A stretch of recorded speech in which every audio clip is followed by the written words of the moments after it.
आज रानी का बाहर घूमने का बहुत मन कर रहा था, इसलिए जैसे ही उसका पति रोहित ऑफिस से लौटा तो रानी ने उसे दरवाजे पर ही रोक लिया। रोहित, मेरा आज बाहर घूमने का बहुत मन कर रहा है, लेकिन चलो आज हम मॉल में घूमने जाते हैं और आज रात का खाना हम बाहर ही खाएंगे। पर रानी, मैं अभी अभी ऑफिस से लौटा हूँ और बहुत थक भी गया हूँ। हम एक काम करते हैं, हम संडे को घूमने चलते हैं। संडे आने में तो अभी 2 दिन बाकी हैं। मैं सारा दिन घर में रहकर बोर हो जाती हूँ। मुझे तो आज घूमने के लिए ले ही जाना पड़ेगा। क्यों मेरे बेटे को तंग कर रही है? वो अभी अभी ऑफिस से लौटा है और कितना थका हुआ है। आ बेटा, मैं तुझे खाना खिलाती हूँ। ऐसा कहकर मंगला अपने बेटे को अंदर खाना खिलाने ले गई। ये देखकर रानी को बहुत गुस्सा आया। सासू माँ, आपने मेरा घूमने का प्लान खराब करके अच्छा नहीं किया। अब देखो मैं क्या करती हूँ। अगली सुबह मंगला अस्पताल जाने के लिए तैयार थी और अपने बेटे रोहित का इंतजार कर रही थी। तभी रानी वहां आई। अरे सासू माँ, आप अभी तक अस्पताल नहीं गई? मैं अपने बेटे का इंतजार कर रही हूँ, पर आपका बेटा तो सुबह ही चला गया। असल में मुझे अपनी नई साड़ी का ब्लाउज सिलने के लिए देना था, पर उसके लिए मुझे बहुत दूर जाना पड़ता। इसलिए मैंने रोहित से कहा कि वो ऑफिस जाते हुए रास्ते में दर्जी को ब्लाउज का कपड़ा देता हुआ जाए, पर मैंने उससे कहा था कि आज मुझे अस्पताल जाना है। कोई बात नहीं, आप ऑटो रिक्शा से चले जाओ। इस तरह सास बहू में रोहित के समय को लेकर खींचतान चलती रहती थी। ऐसे ही एक बार रानी और मंगला दोनों के मायके में शादी का फंक्शन था और दोनों ही उस शादी में रोहित के साथ जाना चाहती थी। सासू माँ, रोहित मेरे साथ मेरे मायके के फंक्शन में ही जाएगा। अच्छा होगा कि आप अकेले ही अपने मायके की शादी में चली जाओ। कहीं रोहित के साथ जाने के चक्कर में आप शादी में ही ना जा पाओ। मैं अपने बेटे को जानती हूँ, वो मेरे साथ ही जाएगा। इसलिए मेरी चिंता छोड़ो और तुम अकेले अपने मायके की शादी में जाने की तैयारी करो। अब ये तो शाम को जब रोहित ऑफिस से लौटेगा तभी पता चलेगा कि कल वो हम दोनों में से किसके साथ शादी में जाएगा।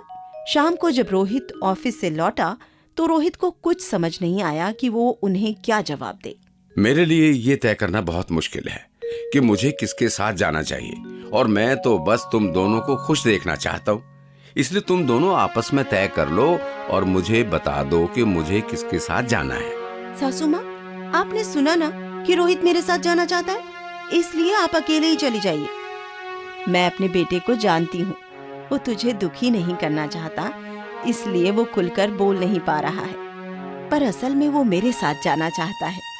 वैसे भी रोहित, अगर आज तेरे पिताजी जिंदा होते तो मैं तुझे बिल्कुल तंग नहीं करती। सासू माँ, आप हर बार ससुर जी का नाम लेकर रोहित को अपने साथ ले जाती हैं, लेकिन इस बार मैं ऐसा नहीं होने दूंगी। रोहित मेरा पति है, उस पर मेरा हक है और मैं उसकी माँ हूँ, इसलिए उस पर पहला हक मेरा है। अगर आपने ऐसे ही करना था तो आपने उसकी शादी क्यों कराई? मुझे क्या पता था शादी के बाद तुम मेरे बेटे को मुझसे दूर कर दोगी, और मुझे पता होता कि अपने ही पति के साथ कहीं जाने के लिए मुझे आपकी परमिशन चाहिए होगी तो मैं ये शादी ही नहीं करती।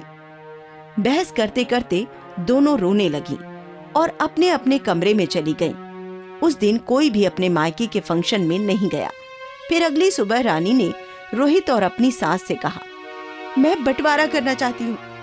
रानी, ये तुम क्या कह रही हो? तुम होश में तो हो?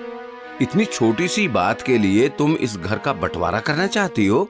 मुझे तो पहले से ही इस लड़की पर शक था और आज इसने मेरा शक यकीन में बदल दिया। इस घर का बंटवारा कभी नहीं होगा। आप दोनों मुझे गलत समझ रहे हैं। रोहित, मैं इस घर का नहीं बल्कि तुम्हारा बंटवारा करने की बात कर रही हूँ। तुम्हारा बंटवारा करना बहुत जरूरी है, क्योंकि आए दिन तुम्हें लेकर मेरी और सासू माँ की लड़ाई होती रहती है। इसलिए एक बार बैठकर हम तीनों तुम्हारा बंटवारा कर लेते हैं। सही बात है, एक बार तुम्हारे समय का बंटवारा हो गया तो फिर किसी को कोई परेशानी नहीं होगी। ठीक है, जैसे मैंने पहले भी कहा, मैं बस तुम दोनों को खुश देखना चाहता हूँ, इसलिए तुम दोनों का जैसा मन करे या जैसा तुम्हें ठीक लगे वो करो। ठीक है, तो आज से रोहित सुबह 6 बजे से लेकर शाम को 6 बजे तक मेरे साथ रहेगा और तुम उसे अपना कोई भी काम करने के लिए नहीं कहोगी। और शाम 6 बजे से लेकर अगले दिन सुबह 6 बजे तक रोहित मेरे साथ रहेगा और आप उसे अपना कोई भी काम करने के लिए नहीं कहेंगी। इस तरह सास बहू ने रोहित के समय का बंटवारा कर लिया।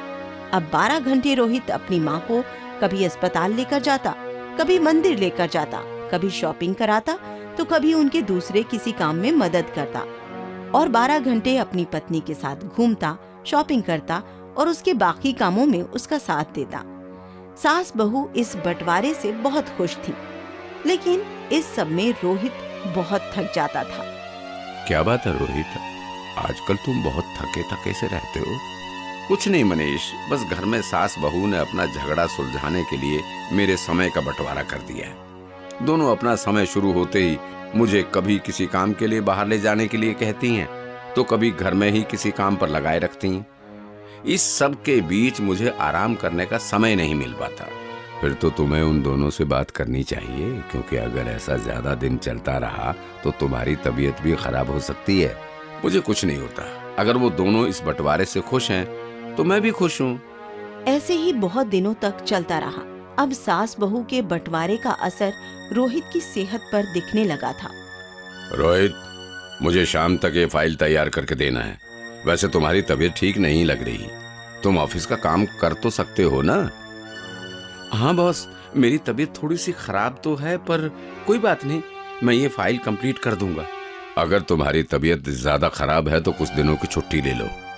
अगर छुट्टी ले लूंगा तो काम कैसे करूंगा, और काम नहीं करूंगा तो घर चलाने के लिए पैसे कहाँ से आएंगे? ठीक है, तुम्हें जैसे ठीक लगे। आज जल्दी घर आ जाना, याद है ना? आज हमें रणवीर सिंह की फिल्म देखने जाना है। हाँ याद है, तुम चिंता मत करो, मैं आज समय से घर आ जाऊंगा। जल्दी से ये काम खत्म कर लेता हूँ, फिर शाम को रानी को फिल्म दिखाने भी ले जाना है। तभी अचानक रोहित की तबीयत बहुत खराब हो गई और वो बेहोश होकर गिर पड़ा। ऑफिस के लोगों को पता चला तो वो उसे हॉस्पिटल ले गए और उन्होंने रोहित की माँ और पत्नी को भी फोन करके हॉस्पिटल बुला लिया। रोहित, डॉक्टर साहब, क्या हुआ मेरे रोहित को? रोहित बेहोश कैसे हो गया? आप लोग चिंता मत कीजिए, मैंने रोहित का इलाज कर दिया है। असल में आराम ना मिलने के कारण उसका शरीर अंदर से बहुत कमजोर हो गया था, जिस कारण वो बेहोश हो गया। अभी तो मैंने उसका इलाज कर दिया है, लेकिन ये सब दोबारा भी हो सकता है। इसलिए मैं आप दोनों को ये सलाह दूंगा कि आप रोहित के खाने पीने के साथ साथ उसके आराम का भी ध्यान रखिए। डॉक्टर की बात सुनकर सास बहू को अपनी गलती का एहसास हुआ और वो दोनों रोने लगी। सासू माँ, ये सब हमारी वजह से हुआ है। हमने रोहित के समय को आपस में इस तरह से बांट लिया कि उसके पास आराम करने का समय ही नहीं बचा।